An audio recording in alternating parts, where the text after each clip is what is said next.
అలా విడిపోతుంది దేహం. సో ప్రాణం అంటే అలా విడిపోయి ఫిజికల్ ప్లేన్లో విడిపోయింది. ఫిజికల్ ప్లేన్ నుంచి డిటాచ్ అయిపోయింది. సో డిటాచ్ అయిపోయినటువంటి వాడు ఎక్కడ ఉంటాడు? యాస్ట్రల్ ప్లేన్లో ఉంటాడు.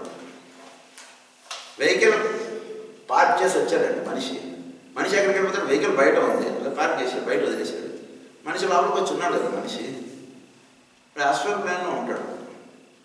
యాస్ట్రల్ ప్లేన్లో ఉంటూ మనకి ఇన్నర్ లైఫ్లో ఏమని రాస్తారంటే, యాస్ట్రల్ ప్లేన్లో ఉన్నటువంటి వాడు ఉదాహరణకు తండ్రి, వాడు పిల్లాడు, వాడు బిజినెస్ సరిగ్గా చేత కాదు ఏదో అనుకోండి, తండ్రి పోయాడు, ఇప్పుడు వీడు పిల్లాడు ఏదో బిజినెస్ చేస్తున్నాడు, ఏదో ఉంది వీడికి తెలియకుండా వాడు యాస్ట్రల్ ప్లేన్లో ఉండి వీడికి హెల్ప్ చేస్తుంటాడు.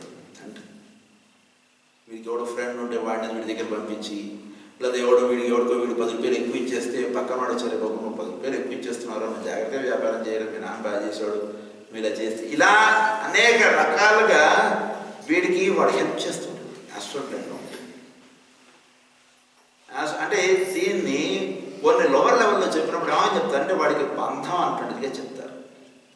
కొన్ని హయ్యర్ ఆస్పెక్ట్స్గా చెప్పినప్పుడు దీన్ని మనకి ఏమని చెప్తారంటే, ఎవరైతే అది స్టార్ట్ చేశాడో ఆ వ్యాపారం లేదా ఏదైనా సరే, ఒక బిల్డింగ్ అని ఏదైనా సరే, దట్ హూ స్టార్టెడ్, వాడి యొక్క విల్ ఆస్పెక్ట్ దాని మీద పనిచేస్తూ ఉంటుంది. వాడి యొక్క విల్ ఆస్పెక్ట్ ఎప్పుడైతే దాని నుంచి విత్డ్రా అయిపోతుందో యాక్టివ్ మొత్తం క్లోజ్ అయిపోతుంది. ఇప్పుడు ఒక విల్ ఆస్పెక్ట్ అది అలా పనిచేస్తుంది. వాడు భౌతిక దేహంతో ఉన్నాడు అన్నాక సంబంధమే లేదు అసలు. భౌతిక దేహంతో ఉదాహరణకు వాడు హైదరాబాద్లో బ్రాంచ్ ఓపెన్ చేసి వాడు వెళ్ళిపోయాడు. బ్రాంచ్ ఓపెన్ చేసి వెళ్ళిపోయినంత మాత్రం బ్రాంచ్ క్లోజ్ అయిపోదు. వాడు ఢిల్లీ నుంచి వాడు ఎప్పుడు ఫోన్ కాంటాక్ట్ వాడు ఉంటుంటాడు, వాడు అంతా చేస్తున్నాడు వ్యాపారం, వాడు ఎప్పుడు రాడు ఇంకా, కానీ బ్రాంచ్ నడుస్తుంటుంది. సరే 10 ఏళ్ళైనా నడుస్తుంది. అట్లా ఇప్పుడు ఫిజికల్ ప్లేన్లో స్టార్ట్ చేసినటువంటి ఏదైనా సరే వాడి యొక్క విల్ ఆస్పెక్ట్ దానికి పనిచేస్తుంటే అలా పనిచేస్తుంటుందండి. ఎప్పుడైతే ఆ సంకల్ప బలం వాళ్ళది ఇక్కడ నేను చేసి చాలు, ఇక్కడ యాక్టివిటీ ఇక్కడ అవసరం లేదు అనుకుంటాడో విత్ ఇట్ అయిపోతుంది, క్లోజ్. సో ఇప్పుడు మనం చెప్పుకున్నటువంటి పాయింట్ ఏమిటంటే, దేహంలో లింగ శరీరం అని చెప్పుకున్నాం, అది అయిపోయింది. దేహంలో 10 ఆర్ఫేసెస్ అన్నారు. ఈ 10 ఆర్ఫేసెస్లో ఎక్కడెక్కడ ఎవరెవరు పనిచేస్తున్నారు అనే విషయం మనకి ఇప్పుడు ఎక్స్ప్లెయిన్ చేస్తున్నారు. నెంబర్ 1 బుద్ధి, రైట్ ఐ ఏమండి. నెంబర్ 2 మనస్సు, లెఫ్ట్ ఐ. ఇడా పింగళ కూడా చెప్తాం మనం దీన్ని. Ida Pingala, right eye, left eye. తర్వాత లోవర్ మనస్ని రైట్ ఇయర్. మనలో లోవర్ మనస్సు కుడి చెవిగా చెప్పారు.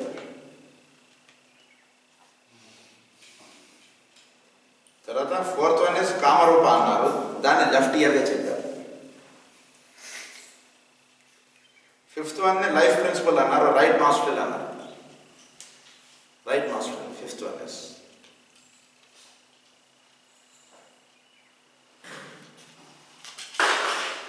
6th one is left way, life vehicle, left nostril అన్నారు. Life vehicle that is left nostril. ఈ లైఫ్కి వెహికల్గా పనిచేస్తుంటుంది, దాన్ని లెఫ్ట్ నాస్ట్రిల్గా చెప్పారు. అంటే మామూలుగా మనం బుద్ధి కన్నా తర్వాత వచ్చేది మనస్సు, దాన్ని లెఫ్ట్ ఐగా చెప్పారు. ఆ మనస్సు 2గా చెప్పారు, హయ్యర్ మనస్సు, లోవర్ మనస్సు. లోవర్ మనస్సు చెప్పిన దాన్నేమో రైట్ ఇయర్గా చెప్పారు.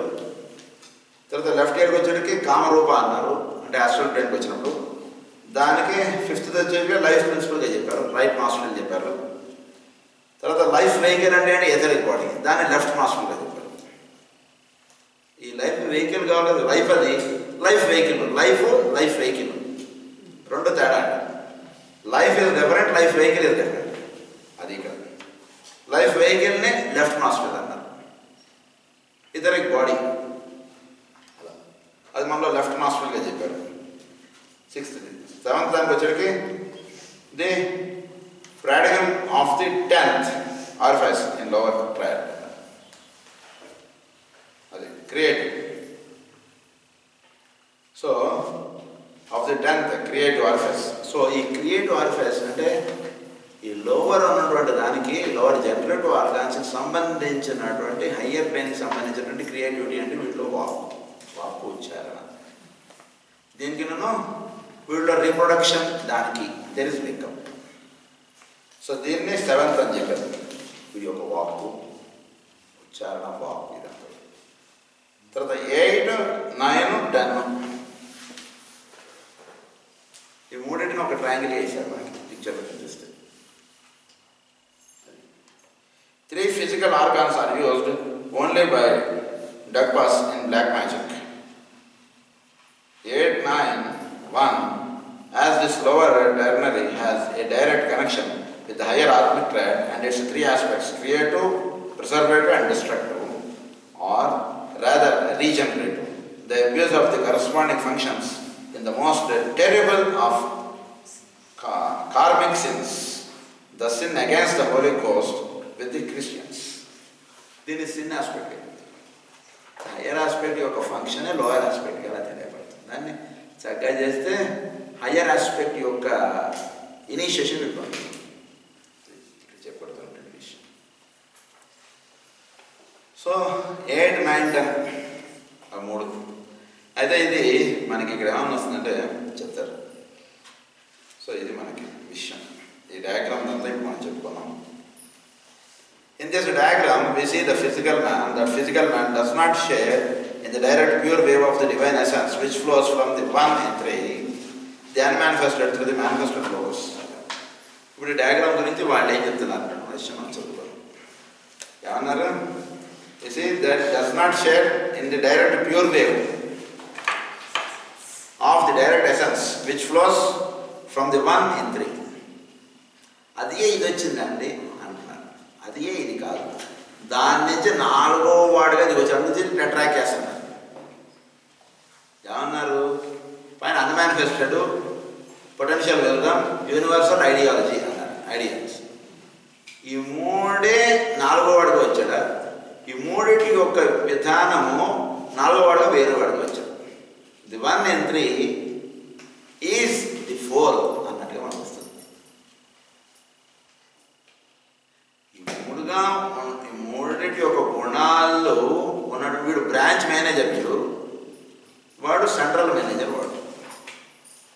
Central manager 3 directors. వాడి ఇంట్లో వాళ్ళ 3, భార్య, తండ్రి, కొడుకు. వీడు 3 మెయిన్ డైరెక్టర్స్. ఒకటి బ్రాంచే పెట్టాడు.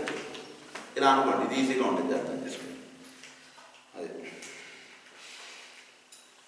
From 1 and the direct pure wave of the direct divine essence which flows from the 1 in 3, the unmanifested through the manifested logos, the upper face of the diagram. Purusha, the primal spirit, touches the human head and stops there, but the spiritual man is directly connected with it. And here a few words ought to be said about the usual exotic enumeration of the principles, as those not pledged could hardly be entrusted with the whole truth.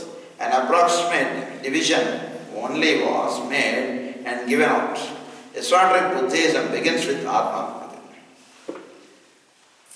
So ఈ spiritual man అంటే వాడు అక్కడి నుంచి దిగి వచ్చి అక్కడ dot size అక్కడ ఆగిపోయాడు. అంటే మనలో పరమశివుడు ఉన్నాడా లేదా? ఉన్నాడు. వాడు అసలు వాడు చేసేటువంటి పనులు ఇవేవి వాడికి సంబంధం లేదు. వాడు ఇక్కడే ఆగిపోయాడు. శాస్త్రాలను వాడు కైలాసం కూడా అక్కడ ఉండిపోయాడు. సో అలా చెప్తున్నారు విషయం ఇక్కడ. అంటే జీవుడు చేసేటువంటి పనులకినను పరమశివుడు వీడిలో ఉన్నటువంటి దానికి ఎలా అయితే సంబంధం లేదు. ఆ ట్రాడ్ నుంచి దిగి వచ్చినటువంటి 4వ వాడు వీడిలో ఉన్నాడు. వాడి నుంచి ఫర్దర్గా దిగి వచ్చినటువంటి విషయం ఇది చెప్తున్నారు. is directly connected with it. And here a few words ought to be said about the usual exoteric enumeration of the principles, as is not pledged with esoteric Buddhism. వాళ్ళకి ఆత్మ ది 7th. వీళ్ళు పైన ఉన్నటువంటి విషయం ఇక్కడే మాట్లాడతారు. ఎందుకంటే అది అక్కడ ఆగిపోయింది. ఏది పరతత్వంగా చెప్పబడినటువంటి విషయం జీవుడిలోకి దిగినప్పుడు అది స్పిరిచువల్ మ్యాన్గా, స్పిరిట్గా అక్కడ ఆగిపోయింది. ఆత్మ వేరు, స్పిరిట్ వేరు కదా. స్పిరిట్ ఆత్మ 2 ఒకటి కాదు. ఆత్మ వేరు, స్పిరిట్ వేరు. సో ఆత్మ అంటే దాని నుంచి తీసుకుని చెప్పేటువంటి విషయం బుద్ధిజం వాళ్ళంతా కూడా ఆత్మ స్థితి నుంచి కిందని చెప్తారు. ఆ పైన దిగి వచ్చినటువంటి దాన్ని వాళ్ళు టచ్ చేయలేదు. వాళ్ళు జ్ఞానం అనేటువంటిది వీటిది ఆత్మ దగ్గర దాకా వచ్చింది. ఆత్మ నుంచి చెప్పేస్తాను. ఆత్మ the 7th and ends with the physical body, the 1st. Now neither Atman, which is no individual principle, but a radiation from and one with the unmanifested logos, not the body, which is the material ring or shell of the spiritual man, can be in strict truth referred to as principles. So principles అంటే ఏంటి? చోట్లో principles are all linked with the spiritual man. అంటే చోట్లో ధర్మము అన్నాం. ధర్మము సత్యే ప్రతిష్ఠితం అన్నారు. పురాణ పురుషులు ఏమంటున్నారు? ధర్మము సత్యమునందు ప్రతిష్ఠితంగా ఉంది. సత్యం ఎలా ఉంది ధర్మం అనంటే అది విత్తనము చెట్టులాగా ఉందండి అని రాస్తారు. ముని బాలకుడికిను వ్యాసుడికి మధ్యలో జరిగినటువంటి సంభాషణలో వస్తుంది. సో ఈ ప్రిన్సిపల్స్ ఇవన్నీ కూడా ఎక్కడి నుంచి తీసుకున్నారు అంటే చోట్లో ఈ ప్రిన్సిపల్స్ అన్నీ కూడా ఎక్కడి నుంచి మేలుకాయి అంటే పురుషుడు. సో సృష్టి, పురుషుడి నుంచి సృష్టి వచ్చింది అంటే ప్రిన్సిపల్స్ అన్నీ కూడా అక్కడి నుంచి దిగి వచ్చినప్పుడు ప్రిన్సిపల్స్ చోట్ల ధర్మం అక్కడి నుంచి దిగి వచ్చినటువంటి అది చెప్తున్నాను ఈ విషయం. So principle but a radiation from and one with the unmanifested logos, nor the body, which is the material ring or shell of the spiritual man, can be in strict truth referred to as principles. Moreover, the chief principle of all, one not even mentioned heretofore, is the luminous egg Hiranyagarbha, or the invisible magnetic sphere in which even man is enveloped. It is direct emanation from the Atmic ray in its triple aspect of creator, preserver and destroyer. And from Buddhic Manas, the seventh aspect of this individual aura is the faculty of assuming the form of its body and becoming the radiant. అంటే ఈ seventh ఈ principles అన్నటువంటి కూడా అక్కడి నుంచి దిగి వచ్చినటువంటివి. ఈ హిరణ్య గర్భము అన్నటువంటి దాని నుంచి సృష్టి అన్నీ కూడా దిగి వచ్చింది. సో హిరణ్య గర్భము అన్నటువంటిది ఆత్మ నుంచి ఇవన్నీ కూడా ఎలా అయితే ఒక్కొక్కటి వచ్చాయో అలా హిరణ్య గర్భములో నుంచి అంటే ఆత్మ నుంచి కిందకి దిగి వచ్చినటువంటి 7 కోశాలు గా ఇది హిరణ్య గర్భంలో నుంచి సృష్టి అనేటువంటిది వచ్చింది. ఇది దీన్ని మనకి ఏమన్నారు? Luminous egg or the invisible magnetic sphere in which every man is embedded. హిరణ్య గర్భం అంటే ఏమిటి? సమస్త సృష్టి అంతా కూడా హిరణ్య గర్భంలో నుంచి వచ్చింది. సూర్యుడు అంతా కూడా హిరణ్య గర్భంలో నుంచి వచ్చినటువంటి. అందుకే ఏమన్నారు ఇక్కడ? heretofore is the luminous act or the invisible magnetic sphere in which every man is enveloped. It is the direct emanation from the Atmic ray in its triple aspect. The emanation of the Atmic ray in its triple aspect. అంటే ఆత్మ ప్రజ్ఞ దీనికి ఇది triple aspects ఉన్నాయని చెప్పారు. మనకేమని చెప్పారు? బ్రహ్మ విష్ణు మహేశ్వరుడు అన్నారు, పురుషుడు అన్నారు. వీడు ఆత్మకి 3 ఆస్పెక్ట్స్ అన్నారు. ప్రిజర్వర్ ఇవి 3గా చెప్పారు. దాన్నే creator, preserver and destroyer. And from బుద్ధి మనస్, the seventh aspect of this individual aura is the faculty of assuming the form of its body and becoming the radiant, the luminous. So దాని ఒక radiant aspect అంటే ఆత్మ యొక్క radiant aspect ఏమిటి? బుద్ధి. ఆత్మ వెహికల్ ఏమిటి? బుద్ధి. So radiant is the second aspect of ఆత్మ. రేడియంట్ ఇప్పుడు వెలుగు, సూర్యుడి నుంచి వస్తున్నటువంటి వెలుగు. సో అలా రేడియంట్ ఆస్పెక్ట్ ఆఫ్ ఆత్మ అన్నది బుద్ధి. సో ఆత్మని 3గా చెప్పారు. సో ఆత్మ తత్వము 3గా అంటే క్రియేటర్, ప్రిజర్వర్ అండ్ డెస్ట్రాయర్ అన్నారు వాళ్ళు. మనకి అంటే ఇక్కడ ఏం చేస్తున్నారంటే మేడం గారు మనకి బుద్ధిజంలో వాళ్ళు ఎలా చెప్తారు అన్నటువంటి విషయం మనకి ఎక్స్ప్లెయిన్ చేసుకుంటూ వస్తున్నారు. ఎందుకు మనకు ఓం మణిపద్మ హోమం స్టార్ట్ చేసుకున్నాం కదా మన లెసన్. ఏమండి అదే బుద్ధిజము వాళ్ళు వాళ్ళ యొక్క విధానం ఇదంతా చెప్తారు మనకి. వాళ్ళ దగ్గర ఎలా చెప్తారు ఏమిటి అందుగురించి వాళ్ళ దగ్గరకు వచ్చినప్పుడు వాళ్ళు ఏమని చెప్తున్నారంటే ఆత్మ, ఆత్మయే కదా సమస్తం. ప్రజ్ఞ అదే సమస్తము దాని నుంచి పుట్టుకొస్తున్నాయి, దాని నుంచి అవన్నీ ఏర్పడుతున్నాయి. సో దాన్ని క్రియేటర్ అన్నారు. ఆత్మ నుంచే కదా అన్నీ మనకి ఏర్పడినటువంటి మనకి ఇదంతా కూడా జీవుడికి దేవన్నటువంటి దేని నుంచి పట్టుకుంది? ఆత్మ నుంచి వచ్చినటువంటి కోశాలు ఇవన్నీ. ఆత్మ ఇస్ హైయెస్ట్ అని చెప్తున్నారు. సో ఆత్మ it's a creator, it's a preserver, it's a destroyer. ఆత్మలో రేడియంట్ ఆస్పెక్ట్ ఉంది కదండి, లైట్ యొక్క కిరణం. The second aspect that is the బుద్ధి. ఈ త్రీ క్వాలిటీస్ స్పిరిట్ కి సంబంధించిన ఇక్కడ వీళ్ళు చెప్తున్న దాని ప్రకారం ఆత్మ వాళ్ళ లాంగ్వేజ్. ఇప్పుడు దీన్ని అంటే ఇట్స్ మనకి అనేక రకాలైనటువంటి ఇవన్నీ మనం చదువుకున్నప్పుడు వాటి యొక్క విధానంలో కామన్ థింగ్స్ అన్నీ కూడా మనకు చక్కగా అర్థం అవ్వాలి.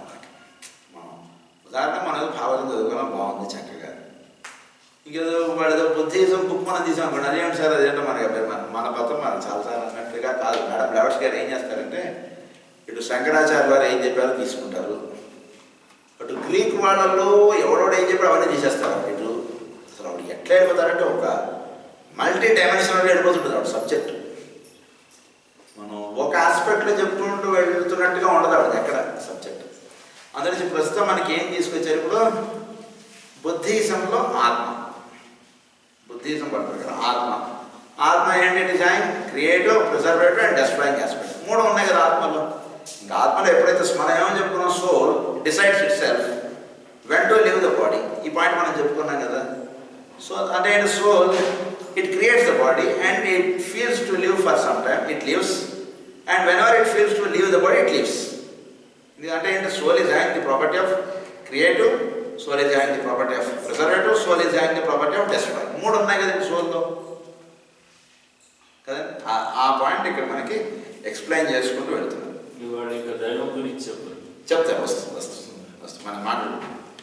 సో డెస్ట్రాయర్ అండ్ ఫ్రమ్ బుద్ధి మనస్.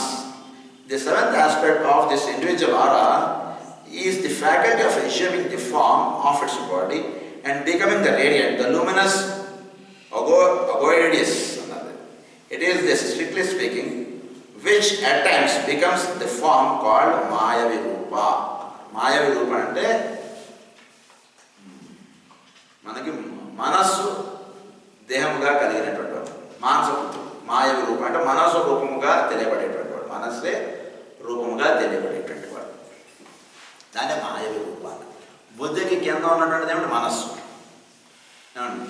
అది పాయింట్ చెప్తున్నారు నెక్స్ట్ పాయింట్.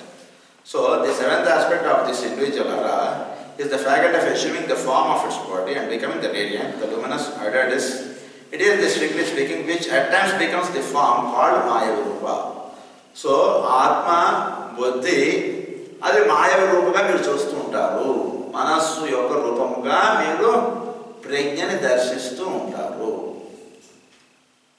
సో ప్రజ్ఞ బుద్ధిమయ లోకములోకి వచ్చి బుద్ధిమయ లోకము నుంచి అది మనస్సు మీద పడింది. మనస్సు మీద పడినప్పుడు మనస్సును మీరు చూసిన ఉదాహరణకు రెండు అద్దాలు ఉన్నాయండి మనస్సు మధ్యలో. క్యాండిల్ పెట్టాడు, ఇప్పుడు మధ్యలో అద్దం పెట్టాడు, అది బుద్ధి. దీని పక్కన ఇంకో అద్దం పెట్టాడు. సో ఈ క్యాండిల్ యొక్క వెలుగు ఎక్కడ పడుతుంది? మనస్సు మీద పడుతుంది. దాన్ని ఏమన్నారంటే మనస్సు ప్రధానంగా, మనస్సు రూపముగా, మనస్సు అన్నటిదిగా జీవించడం మాయవి రూపం. దాన్ని మాయవి రూపం అన్నారు. Therefore, as explained in the second phase of the diagram, the astral man, the spiritual man, consists of only 5 principles as taught by the Vedantins. So, are the animals, the plants and even the minerals, rich and bad, never understood what he learned through the senses and clairvoyance. It is the auric, or rather the auric and magnetic field which emanates from man. So, but it is also something more. అది అక్కడ ఒక German ఆయన చెప్పినటువంటి విషయం అంటే ఈ German ఇదంతా మనకి ఆయన కూడా ఒక ఇది అది చూస్తే అందులో ఇచ్చారు మనకి. సో వేదాంతిక్ ఎక్స్ట్రాటరీ ఎన్యూమరేషన్లో ఏమని వస్తుందంటే మనకి the spiritual man consist of only 5 principles. ఇందా మనం చూసినటువంటి సెకండ్ బొమ్మలో మీకు 5 ప్రిన్సిపల్స్ ఉన్నాయి. 7 ప్రిన్సిపల్స్ 5 ఉన్నాయి చూడండి. సో 5 ప్రిన్సిపల్స్ ఉండడానికి అదనమాట ఇక్కడ విషయం. For the physical the 6th or auric body and merge the dual manas, the dual mind or consciousness into one. So another, the physical, this is 6th or auric body another. సిక్స్త్గా వచ్చినప్పుడు మనకి physical body వేసాడు ఆ బొమ్మలు మీరు చూస్తే చూసారు మాయ అని రాశారు అది ఇది ఆరిక్ బాడీ అన్నారు ఆరిక్ బాడీ అని చెప్పి the spiritual man therefore Maya will find the second phase the spiritual man consists of only 5 principles as brought by the Vedantins who substitute tacitly for the physical the sixth or auric body and merge the dual manas the dual mind or consciousness into one. ఇది 6గా వేసి ఈ dual మైండ్గా ఉంటుంది దాన్ని అంటే ఏంటి ఇక్కడ పురుష ప్రకృతి మహత్ అండ్ సైకిక్ యాస్ట్రల్ ఈ రెండు ఒకటి చేస్తే కూడా ఏమండి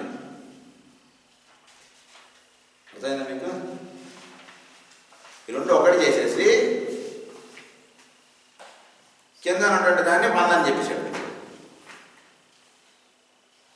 ఎక్కడ అంటే ఒకదానికి మనకి మేడం డాక్టర్స్ గారు ఏం చేస్తారంటే నేను మనం చెప్తున్నాను బుద్ధిజంలో ఎక్కడ వాడు డిఫరెంషియేట్ చేశాడు ఎక్కడ డిఫరెంషియేట్ అనేది తెలియలేదు అనుకోండి మనకి రేపు పొద్దున ఎప్పుడైనా మనం బుద్ధిక్ లిటరేచర్ మనం తీసి చదువుతుంటే మనకేం అర్థం కాదు ఇక్కడేమో 7 అంటాడు అక్కడ 5 అంటాడు ఏంటంటే ఇది వీడిదంతా తప్పనో ఏదో మనం ఏదో తప్పుగా అర్థం చేసేసుకున్నాం అందు గురించి ఎవడైనా జాగ్రత్తగా అందు గురించి చాలా నెమ్మదిగా వెళ్తున్నాం మనం సో ఏమంటారంటే the dual manas into one thus they speak of 5 koshas sheets or principles and call Atman the sixth at no principle ఇప్పుడు కింద ఫిజికల్ నుంచి కొండ ఆత్మ that is sixth it's no principle అన్నది దాని ప్రిన్సిపల్ వర్తించదు అన్నది ఎట్ నో ప్రిన్సిపల్ అన్నది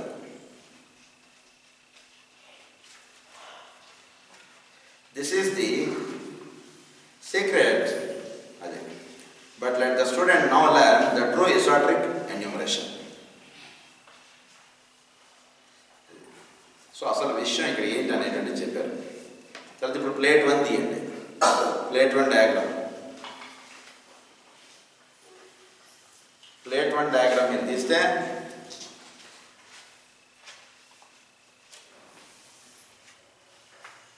in plate 1 we see that Atman is no principle but stands separate from the man.